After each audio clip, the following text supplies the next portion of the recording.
This affects your degree, your job, and your future. Two-factor authentication for your personal life. Set up safe words with your family.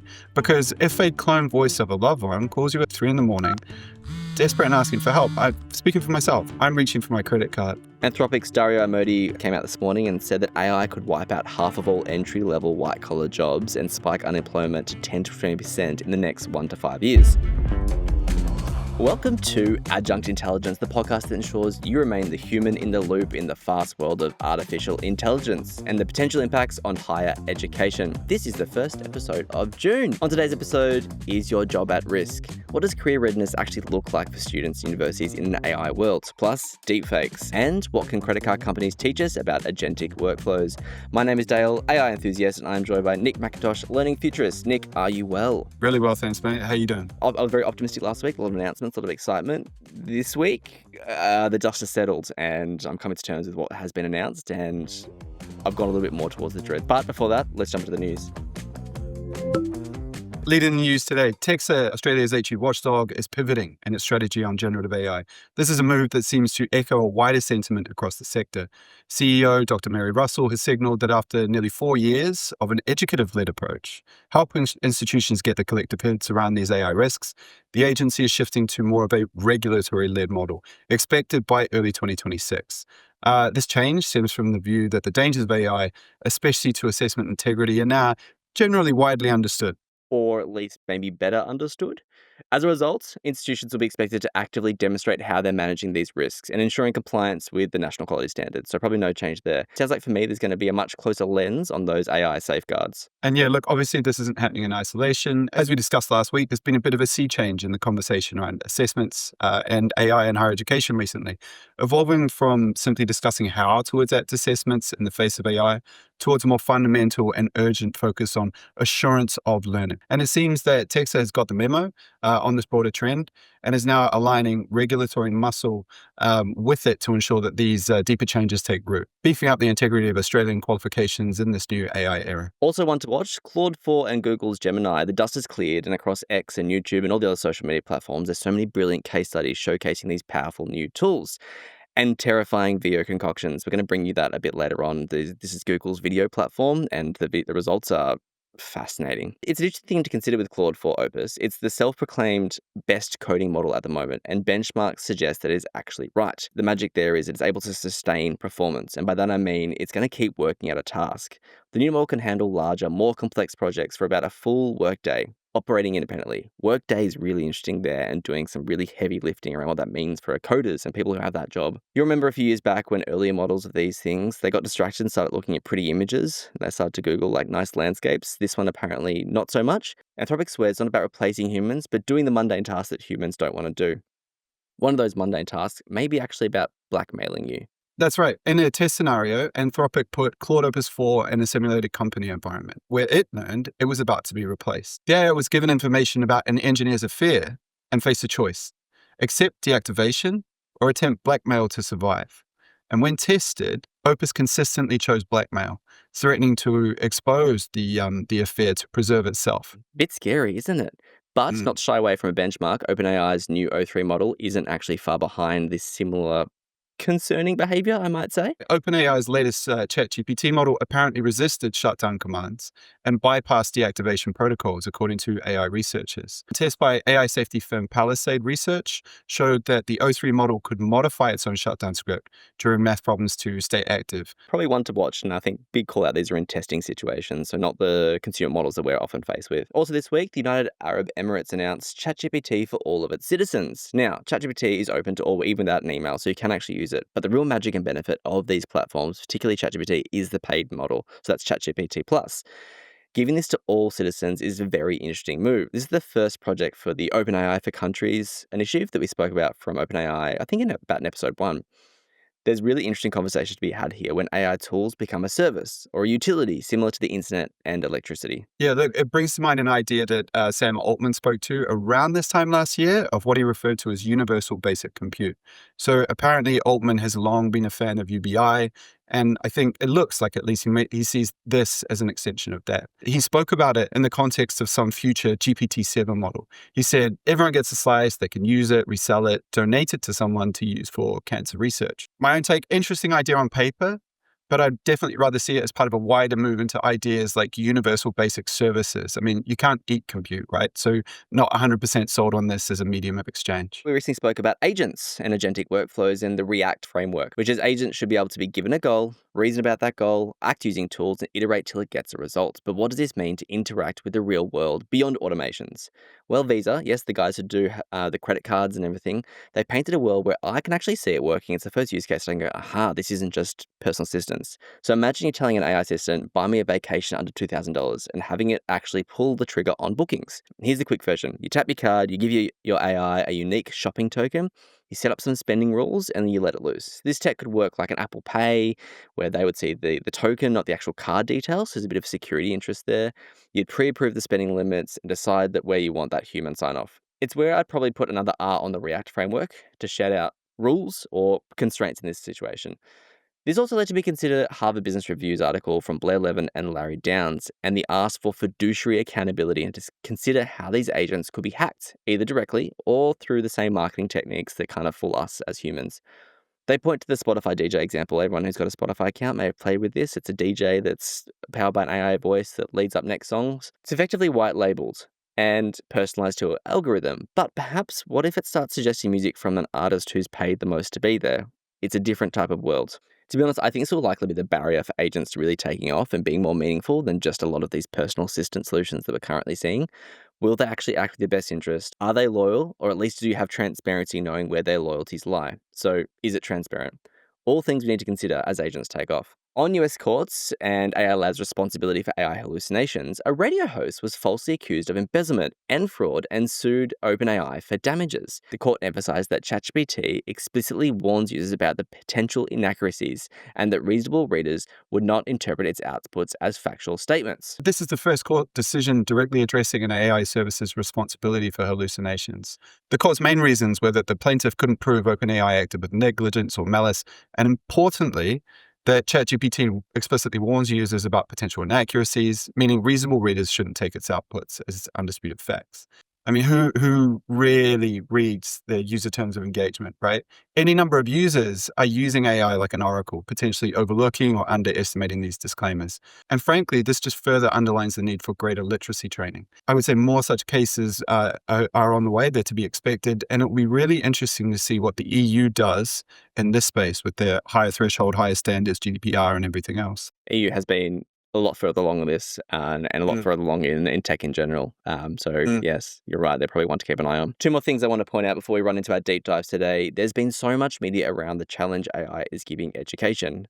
I'd ask you to pick up our episode from last week where we dove into the brilliant take from our education committee on having conversations other than let's ban AI. Nick, I'm unsure if you saw a very confident Sunday Times article recently that spoke to the existential crisis, which pointed to language patterns that could be considered in picking up whether students are cheating or using GPTs and chatbots to help them in their assessments. It spoke to sophisticated vocabulary use, the use of the word however or overall, followed by a comma, numbered lists, tautologies, and Oxford commas as telltale signs for people who may be cheating. I feel this type of advice is actually a bit dangerous, and particularly because my writings pre-GPT definitely had some of these patterns already. Look, I hadn't seen this, but I have to say, as someone who spent the best part of the last 20 years living and working with English as a second language students, that advice isn't just dangerous, it could almost be directly targeting them. So those so-called telltale signs, the vocabulary, the specific linking phrases, even those numbered lists, they're precisely what these students are explicitly taught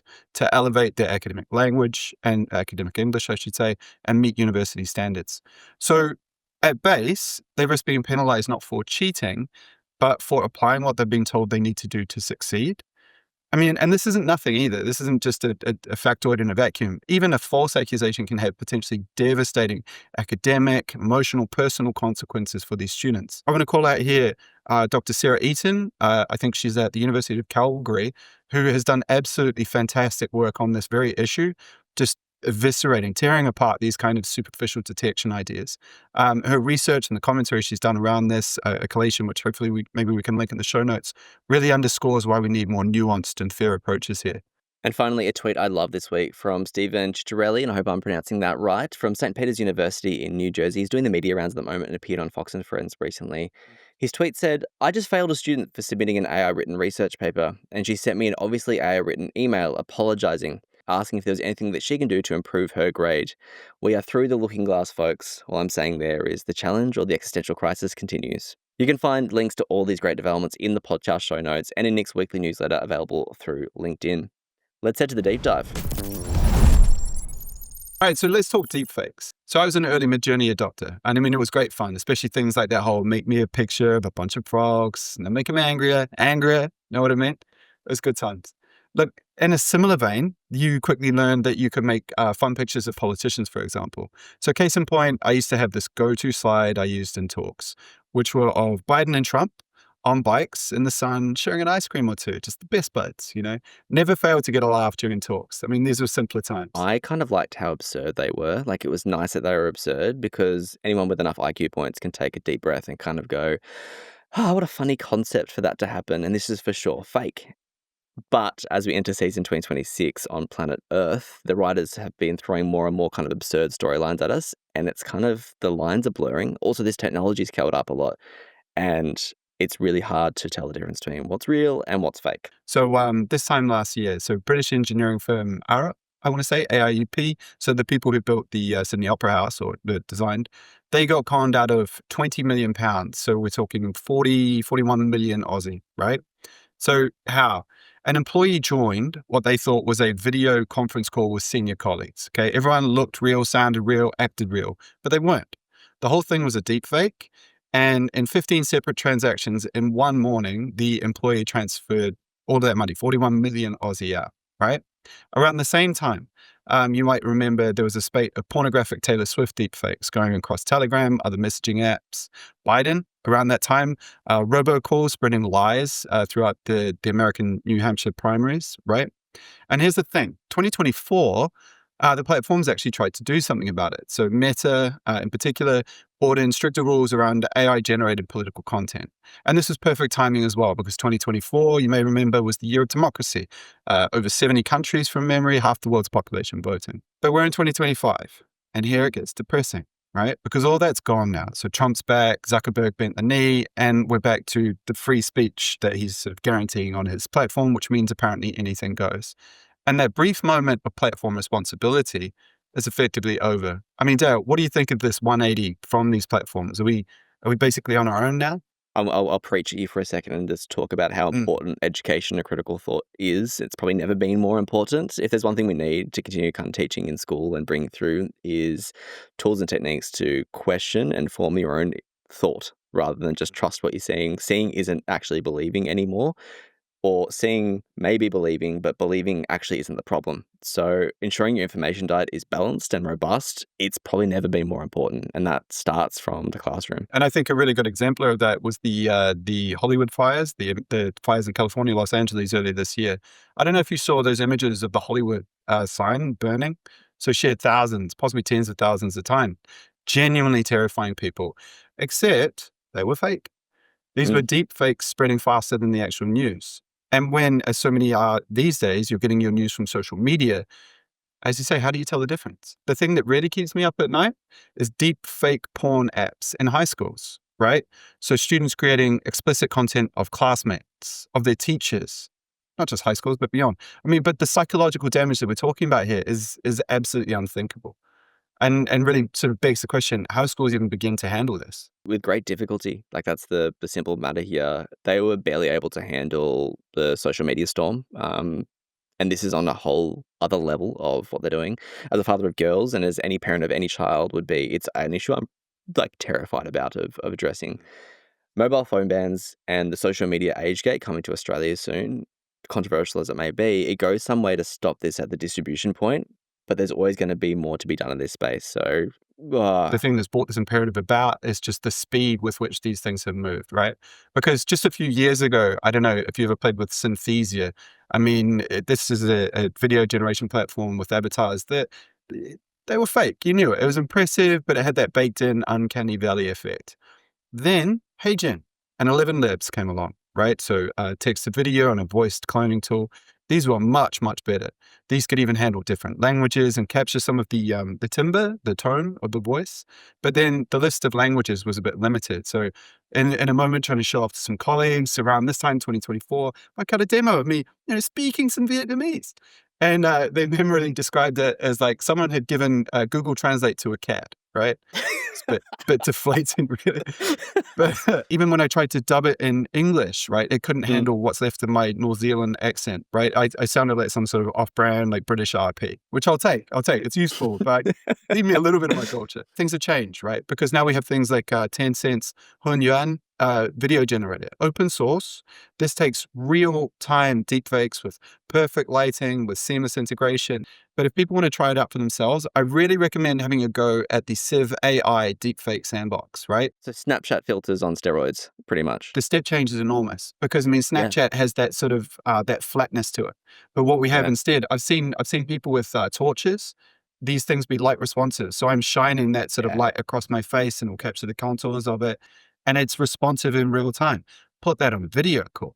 Put that in some kind of video testimony, right? It's madness. Yep. I tried the Civ AI thing this morning, and you're right. Within 2 seconds, I'll put the image in the show notes because it's terrifying. But effectively, it produced a photo of me doing something very suspicious, and that's literally I sat in a cafe and shot that with a selfie camera. It made me feel gross.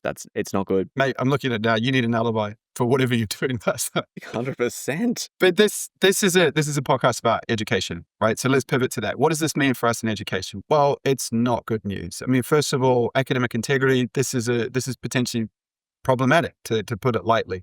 I mean, remote exams, meaningless when anyone could be sitting. Your proctoring software, useless against real-time face swaps, right? Second, as we've already kind of nodded to, misinformation is everywhere. Students can't tell what's real anymore. How do you teach evidence-based thinking when the evidence itself might be fabricated? Third, not to be underestimated for a second, the psychological impact. Students and teachers being deepfaked, harassed, impersonated, the stress, the paranoia, it's real. And finally, institutional trust. This has direct negative impacts on institutional trust. So remember that Biden robocall could just as easily be a principal, a dean, saying whatever someone else wants him to say. So whenever anyone's face and voice can be weaponized, it's increasingly easy for cynicism to become the default. I painted a pretty bleak picture here. Yeah, wow. I know, I apologize, but we're not completely helpless, are we? I mean, what can we actually do about this? First and foremost, testing how much students can remember from a textbook or from readings, and anything that looks or smells remotely like that, it's actually not the answer anymore. Assessments, learn design, everything you're doing in that classroom needs to be about demonstration of skills, and whether that's assessment that builds incredibly personalized assessments, where AI is less useful, so it's very much about the individual, or there's collaborative efforts that could be considered there, where there's peer accountability. It's not all doom and gloom. And thank you for that sanity check, because we're not powerless here, right? I mean, one, assessment strategies though need a complete rethink, right? So synchronous remote exams are questionable. Asynchronous ones, not when students have AI tools like OpenAI's Operator or Claude computer use that can take an exam or something else for them. We might need to seriously consider going back to these in-person summative assessments that or major overhaul of current assessment mechanisms, particularly with that call to action from TEQSA. Let's be practical. Let's be personal in terms of this. 2-factor authentication for your personal life. I'm not even joking here. Set up safe words with your family, because if a clone voice of a loved one calls you at 3 in the morning, desperate and asking for help, speaking for myself, I'm reaching for my credit card before I'm even properly awake. At scale, though, I think we need to pressure companies to develop detection tools, right? So we touched on Google Synth ID last week, but this is an amazing start. Some form of watermark or something in the metadata that can detect when these things are fakes, right? So good move, more of that, please. Majority of content companies over the last probably 3 years or 2 years or so, they came in with a good band-aid in this, where they were applying some form of made with AI label across Instagram, YouTube, and the rest, and anything with content. I think this needs to be really reconsidered. I'm not saying it's wrong. I'm just saying that, listeners, if you've taken a photo on your phone the last 10 years, there's been some form of AI magicry there somewhere. The podcast that you're listening to before it hits your ears is run through filters, and even if you're watching on YouTube, the images and B-roll we use is driven by GPT or Google videos or something. There's something in there. Everything is about to be made with AI. I think the next step is to consider whether the goal is to support your argument or deliberately misinform and do harm. There's lots of levels to this around, okay, is it AI or is it AI that's completely designed for nefarious purposes? And I don't think that's a label, but this is what we're trying to protect against. Because ultimately, this is as big a transformation as the invention of photography, right? But the difference here is this is a technology that can be weaponized by literally anyone with a smartphone. Yeah. I would just say to round this off, I'd say the window for getting ahead of this is closing fast. Every day that we don't act is another day that deepfakes chip away at the foundation of a truth-based education. Like, I mean, I hate to be a downer. I trend far more optimist, but I take this really, really seriously. The consequences are that severe. And I think as such, it's time to get serious about solutions. Yeah, wow. On the topic of deepfakes, Google dropped their VO3 model this week. I've waxed lyrical about it, and I used my credits in about 10 seconds in playing with it. It's a really powerful text-to-video model. Basically lets you storyboard a film, and I'm going to say a film here. Like, the results are pretty incredible with your keyboard. Plus, they speak. That's the thing that's really scary. Impressive? Absolutely. Terrifying? Yes. Also, it's very useful, and Nick, I'm going to show you why, because I want them to do a quick ad read for us. Stay the human in the loop. Subscribe today. It's still a bit janky. Like, I think there's actually comfort in the uncanny valley here. And when your students can generate deepfake level video on demand, it kind of raises questions, as you mentioned, Nick. Adjunct intelligence isn't about just the tech, but it's about keeping grounded while everything else goes full sci-fi. So hit subscribe or follow and share with your network, whatever platform you're on. Every 60 seconds, an AI writes more words than Shakespeare did in his entire career. So I'm going to tackle the question here today that's keeping everyone up at night, one that we're probably all aware of in education. Is AI going to eat your job? The short answer, yes, probably in some form. I'm sorry, but this can be true along with the argument of you won't be replaced by AI, but someone who uses AI. We can hold both of these sentiments in our hands at one point. All in all, mass change is afoot. I'm actually much more excited about this moment in time than I've been about anything in education technology beforehand. We're standing at this incredible inflection point where AI is reshaping every single industry, especially education. Unlike previous waves of disruptive technology, looking at you, blockchain learning or something like that, this one is very different. Look, this isn't just a narrow band of application that AI has, okay? I think we need to be honest where we really are in this conversation. Last week, Dale, you memorably coined the term the intellectual food pyramid, right? Mm-hmm. And we sit at the top of this because of the sheer flexibility of what's between our ears, right?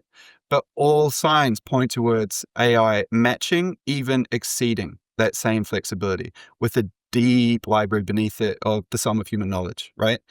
Ultimately, string enough intellectual tasks together, perform them at a good enough standard, and you've got a degree or a job, or really most of the intellectual labor that we do.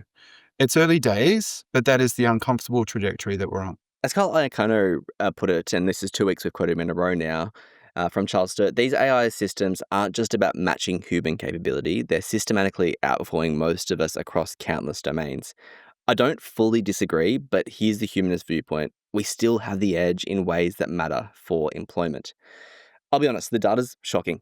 A recent business survey found that 86% of executives plan to replace entry-level jobs with AI. 1 in 6 have already started. Now, asterisks on business surveys, they come from a very probably discreet service, but I always look at these things and harp it and still get very alarmed. Anthropic's Dario Amodi recently came out this morning and said that AI could wipe out half of all entry-level white-collar jobs and spike unemployment to 10 to 20% in the next 1 to 5 years. That's alarming. But here's where it gets even more concerning for new graduates. Phil Laffenberg, head of AI at Macquarie University, has identified what he calls the junior paradox. Companies are increasingly hesitant to hire junior employees because AI can now perform many traditional entry-level tasks. The economics have shifted. Junior staff are seen as a negative return on investment for the first 6 months to 2 years because of training costs and supervision requirements. We're seeing organizations implement try AI first policies before approving new entry-level positions. This has come from law firms, for instance. They're scaling back the junior hiring while implementing AI solutions, prompting the question, where are you going to get your associates from if you don't have any juniors? I don't know if you remember, Dale, April 2023, there was an e-commerce startup. I want to say it was called Dukan. I'm sure I'm saying that wrong, so my apologies. But they laid off 90% of their customer support staff for an AI, for a chatbot. Quoting these enormous efficiencies. The CEO did the rounds on various different news platforms and did himself absolutely no favors when challenged. He said, look, yeah, it's brutal, quote, if you think like a human, right? And I think the thing to remember is that these companies are ultimately working to drive business value. The tide has well and truly turned. Shopify were the first part to say the quiet part out loud. There was a memo from the CEO a month or two back stating that before any new hires can be made, the hiring manager needs to demonstrate they can't get the job done with AI. Duolingo has followed and many, many more. It's worth noting a pendulum swing back with these companies having to hire back employees they let go when services fell to an intolerable level. But the trend really remains. You can't become an expert without experience, but you can't get experience if no one will hire you as a junior. This kind of brings us to the big pivot. This affects your degree, your job, and your future, whatever level you're on. Phil calls it he's been speaking to parents and they're asking the fundamental question, will my child still be needed in the future workforce? How does our education system respond to ensure graduates can kind of jump over that junior phase entirely? Universities more broadly aren't just sitting around waiting for the AI apocalypse. The smartest institutions are recognizing that traditional approaches won't actually cut it anymore. I'm not talking about just internship programs or placement, deep, practical thinking that helps graduates enter the workforce with immediately applicable skills, fundamentally changing the return on investment calculation for employees. They kind of already know what they're meant to be doing. AI proficiency as a career differentiator, here's a real game changer from a Gartner research piece that shows that junior staff with 6 months of experience who are skilled in using AI can actually operate at a level equivalent with 5 years experience without AI proficiency. Universities have the opportunity to position graduates as productivity multipliers almost, rather than training investments if they're already coming in with those AI skills. Now, rather than treating AI as a separate subject, and leading institutions are kind of weaving it through, English lit students don't just learn about AI, they use it for research. Business students master AI prompting as part of their coursework, and so they might be doing business analytics. And there might be photography examples as well, where they're dipping into the Adobe suite and the countless Adobe Gen AI tools that are available in there. Well, I think AI degrees with a discipline need to exist, probably short term, to signal to industry that the skills that they're there, we're teaching them. I hope long term it's embedded throughout everything that we do. For instance, I don't actually see like a Bachelor of Internet ever probably existed, and there probably shouldn't be one. There's a real risk of creating a kind of two-speed education system here. We've got leading universities running ahead with these comprehensive changes, while the more resource-strapped institutions kind of might fall behind, and that inequality that we often speak about in graduate preparedness, it widens. This reminds me of Scott Galloway's point. I think I'm right in saying we're both big Prof G fans. Yep. Amen. I mean, nobody got to build a moat around either the PC, computers, the airplane. But at the moment, we're seeing AI locked behind enterprise licenses that only the wealthy institutions can afford. The counter to that is that open source is really taking off. So Llama, Mistral, other platforms just getting genuinely impressive. I mean, you can run serious AI on a laptop now. I mean, I have a couple in front of me right here. But there's a choice point here, right? So does AI literacy become something that depends on a university's budget, or do we find ways to democratize access? That equity gap between well-funded and resource-strapped institutions could get pretty significant if we're not thoughtful about this as a sector. There's countless examples of universities taking AI seriously, and it's playing out across what we teach, who's teaching it, and how we teach it. I'll be frank, there's a bottleneck we probably need to consider here: staff upskilling. For universities and probably organizations more broadly to be effective to integrate AI, educators and the staff need to become AI literate themselves. Not AI experts, but definitely AI literate. So organizations need to consider tasks and capability offerings that actually provide value for the day-to-day tasks they're doing. For sure, we should be considering what apps like Gamma offer us to fast-track our slides to the classroom. What about flipping the classroom with a chatbot? But it isn't just about learning new tools for some. It is about fundamentally rethinking their pedagogical identity, who they are as a person, as a teacher. I'll offer a framework here to consider. Barnard College has a very simple pyramid with 4 levels. At the bottom, we've got understand AI, then we can move up to apply AI, and then analyze and evaluate AI, and then finally at the top, it's create AI. So while we experiment with tools, redesign assessments, and wrestle with the very idea of what it means to teach an AI-enabled world, here's where the doom and gloom crowd misses the point. AI isn't just taking jobs and removing them and taking them and doing them, it's kind of reshaping them. So there's a whole bunch of new employment opportunities coming out. They're creating entirely new career paths: AI trainers, AI ethicists, human AI collaboration specialists. These jobs didn't exist 5 years ago, and I actually don't think they'll exist in 5 years to the future, but they might be dot points in our position descriptions. The real opportunity lies in what Robert Rigobin from MIT calls focusing more on human capabilities than AI capabilities. MIT's research from Robert and Isabella Lazaya identify tasks using an epoch index, 5 groups of uniquely human capabilities. So E, empathy and emotional intelligence, P, presence, networking, connectedness, opinion, judgment and ethics, C is creativity and imagination, and H, hope, vision and leadership. So this is a bit of a 5 steps to go, okay, what makes a human human and what are the tasks that they can really do and still deliver value? Many critical tasks cannot be effectively done by machines alone. The press release also called out that it's actually much harder for us to teach these human skills than the technical ones. But you know who's really good at teaching? Universities. So we've got a role here. What should current students focus on? All the advice I think anyone along their education journey should be considering, and we're all lifelong learners. I imagine the listeners of this podcast definitely are. So first, it's about developing AI partnership skills.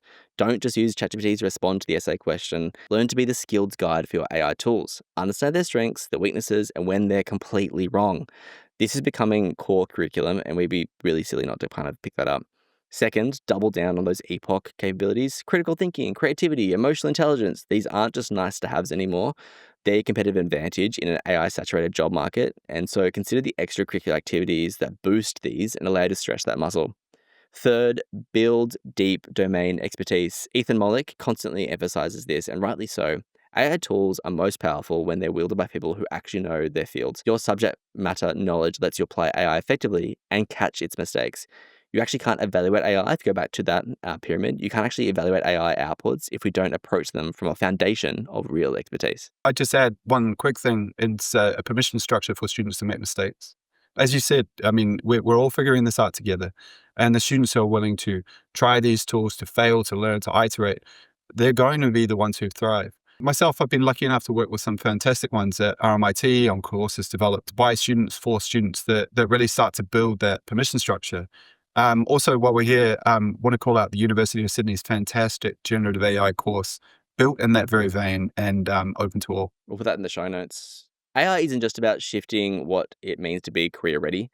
It's accelerating the pace at which we need to adapt. For universities, this means ensuring graduates walk away with things like foundational skills of their chosen field, the capability to work effectively, and if you can, that rich, meaningful, perhaps AI-enabled, industry-relevant experience. There's a real risk of education offerings failing out of step with emerging workforce realities. Whilst every advance has always brought this threat, I'd argue it's a little more real now. I'm going to quote Laffenberg once more. Universities, industry leaders, and policymakers must act with urgency to redesign education for the AI age. The future employability of an entire generation may depend on how quickly and effectively we respond. Agility is definitely back on the menu. I don't think we're at panic stations yet, and we've been quite doom and gloom this episode, but it is a call for courage and probably to rethink, reimagine, and invest in the systems to support ongoing transformation.